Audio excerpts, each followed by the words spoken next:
ఆకాశం నుంచి అదపాతాళానికి అడెక్ట్ విప్లవం బైజూస్ దీన స్థితి ఇది.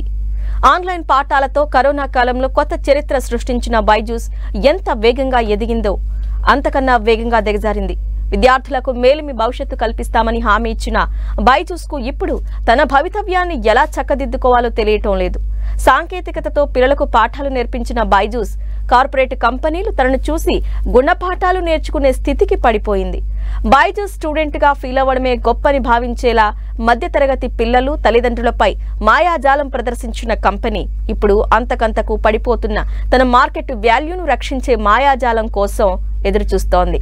మొత్తంగా బైజూస్ ది ఓ లేచిపడిన చరిత్ర.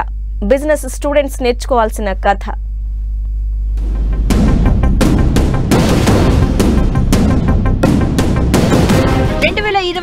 అక్టోబర్లో $22 బిలియన్ విలువున్న బైజూస్ వాల్యూ ఇప్పుడెంతో తెలుసా? కేవలం $1 బిలియన్. ఈ విలువ ఏడాదిన్నర కాలంలో బైజూస్ పతనానికే కాదు, ఆ సంస్థ కోల్పోయిన విశ్వాసానికి, నైతికతకు కూడా నిదర్శనం. బైజూస్ విలువను $1 బిలియన్ గా నిర్ణయించింది ఆ కంపెనీలో వాటా ఉన్న అమెరికా సంస్థ బ్లాక్ రాక్. ఈ సంస్థ ఆస్తుల మదింపు నిర్వహిస్తుంది. గత ఏడాది మేలో బ్లాక్ రాక్ 62% తగ్గించి $8.3 బిలియన్ లెక్క కట్టింది. బ్లాక్ రాక్ కు బైజూస్ లో 1% కన్నా తక్కువ వాటా ఉంది. గత ఏడాది నవంబర్లో ప్రోసన్ బైజూస్ విలువను $3 బిలియన్ కన్నా తక్కువగా కుదించింది. ప్రోసన్ కు కంపెనీలో 9.6% వాటా ఉంది. 2023 ప్రారంభం నుంచి ప్రోసన్ బైజూస్ విలువను తగ్గిస్తూ వచ్చింది.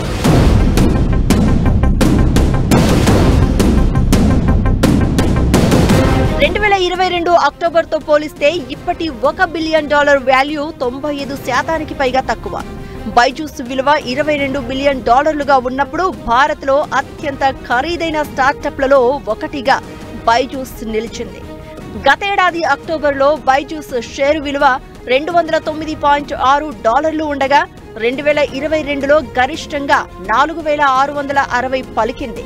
2021-22 మధ్య అంతర్జాతీయంగా ఎన్నో సంస్థలను విలీనం చేసుకుని విలువ పెంచుకున్న బైజూస్ ఇప్పుడు ఆర్థిక సవాళ్లను ఎదుర్కొంటోంది.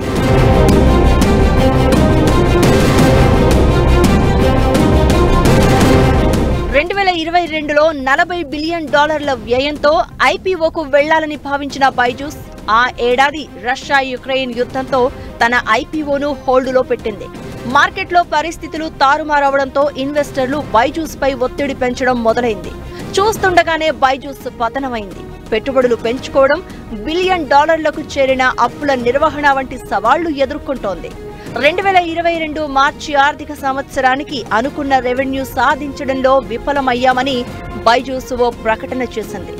7 నెలల్లోనే కంపెనీ సీఎఫ్ఓ అజయ్ గోయల్ వెళ్లిపోవడం, జూన్లో 3 కీలక సభ్యులు దూరం కావడం బైజూస్ పై ప్రభావం చూపాయి.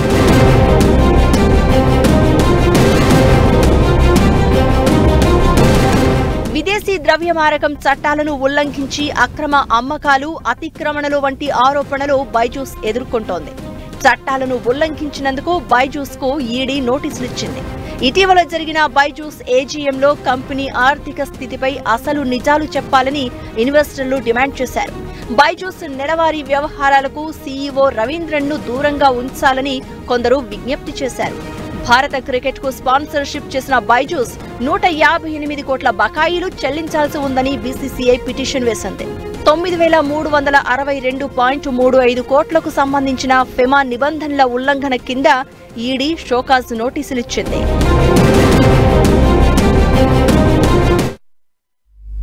బైజూస్ తో బంగారు భవిష్యత్తు అంటూ వాగ్దానాలు, స్టార్ హీరోల ప్రచారం, ఇంటి నుంచి కదిలే పని లేకుండా నేర్చుకునే అవకాశం, ఇవన్నీ బైజూస్ ను దేశంలోనే అత్యంత విజయవంతమైన, విలువైన స్టార్టప్ గా మార్చేశాయి. జాతీయ, అంతర్జాతీయ సంస్థల విలీనంతో విలువ పెంచుకుంటూ ఎదురే లేదన్నట్లుగా మార్కెట్లో దూసుకుపోయింది. బైజూస్ క్లాసులు వినడం స్టేటస్ సింబల్ గా మారిపోయింది. బైజూస్ లో నేర్చుకోవటం ద్వారా పిల్లలకు అపార ప్రతిభా పాఠవాలు పొందుతాయని అనధికార ప్రచారం జరిగింది. అలాంటి బైజూస్ కరోనా కాలం ముగిసిన తర్వాత పేక మెడలా కుప్పకూలింది.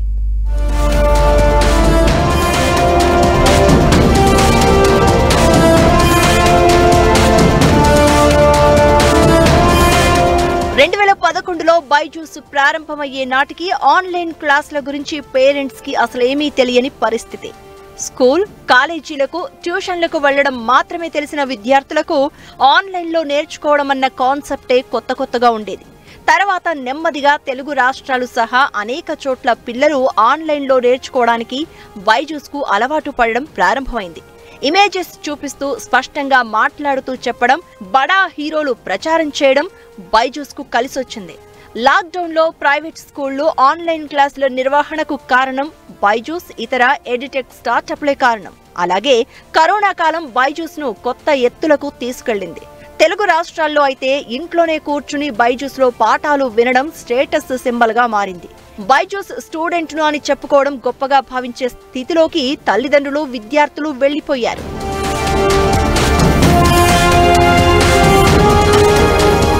కరోనా కాలంలో బైజూస్ విలువ అంతకంతకు పెరుగుతూ పోయింది. ప్రకటనల కోసం ఇబ్బడి ముబ్బడిగా ఖర్చు పెట్టింది.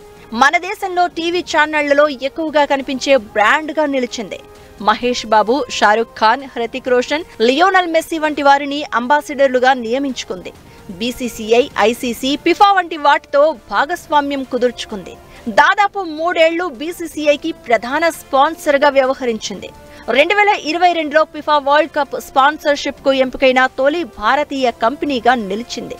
అలాంటి బైజూస్ విలువ కేవలం 1.5 ఏడాది కాలంలో $1 బిలియన్ కు పడిపోయింది.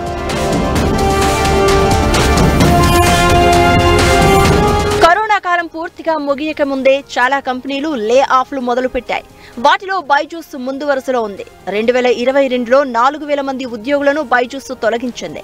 బైజూస్ ను అంతర్జాతీయంగా విస్తరించే క్రమంలోనే ఉద్యోగాల కోతతో ఖర్చు తగ్గించుకుంటున్నామని అప్పుడు ప్రకటించింది.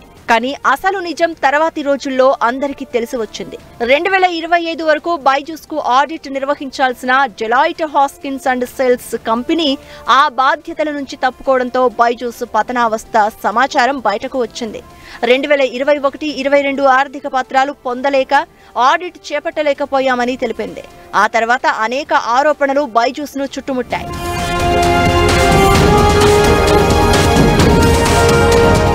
పెద్ద మొత్తంలో డబ్బులు వెచ్చించి స్వదేశీ, విదేశీ స్టార్టప్లను కొనడం, ఇష్టానుసారం అప్పులు చేయడం, నాణ్యతపై విశ్వసనీయత కోల్పోవడం బైజూస్ పతనానికి కారణాలు అని ఆర్థిక నిపుణులు చెబుతున్నారు. 2020 నుంచి 2022 నవంబర్ వరకు బైజూస్ ఆకాశమే హద్దుగా వృద్ధి చెందినట్టు కనిపించింది. తర్వాతి కాలంలో అధఃపాతాళానికి కూలిపోయింది. అయితే 2020-21లో కూడా బైజూస్ లోటు 19 రెట్లు పెరిగిందని ఆర్థిక నిపుణులు తెలిపారు. కానీ బయటకు కనిపించేది చూస్తూ బైజూస్తో బ్రహ్మాండం బద్దలవుతోందని అందరూ భ్రమించారని 2022-23 ఆర్థిక సంవత్సరాలకు చెందిన రిపోర్టులను బైజూస్ దాఖలు చేసిన తర్వాతే అసలు విషయం తెలిసిందని అంటున్నారు.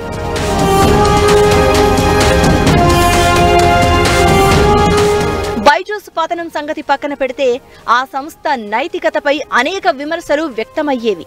తల్లిదండ్రులను ఒత్తిడిలోకి నెట్టడం, బైజూస్ సబ్స్క్రిప్షన్ తీసుకోకపోతే పిల్లలు పోటీ ప్రపంచంలో నెగ్గుకు రాలేరన్న అభిప్రాయం కల్పించడం, సబ్స్క్రిప్షన్ తీసుకునేదాకా ఫోన్లతో విసిగించడం, సామాజిక హోదాగా బైజూస్ లెర్నింగ్ ను మార్చివేయడం వంటి వాటితో అతిపెద్ద ఎడ్టెక్ స్టార్టప్ పై సమాజంలో విపరీతమైన వ్యతిరేకత పెరిగిపోయింది. అసలు కంపెనీ సంక్షోభానికి ప్రధాన కారణం సమాజంపై బైజూస్ వేసిన చెడు ప్రభావమే అన్నది పలువురి వాదన.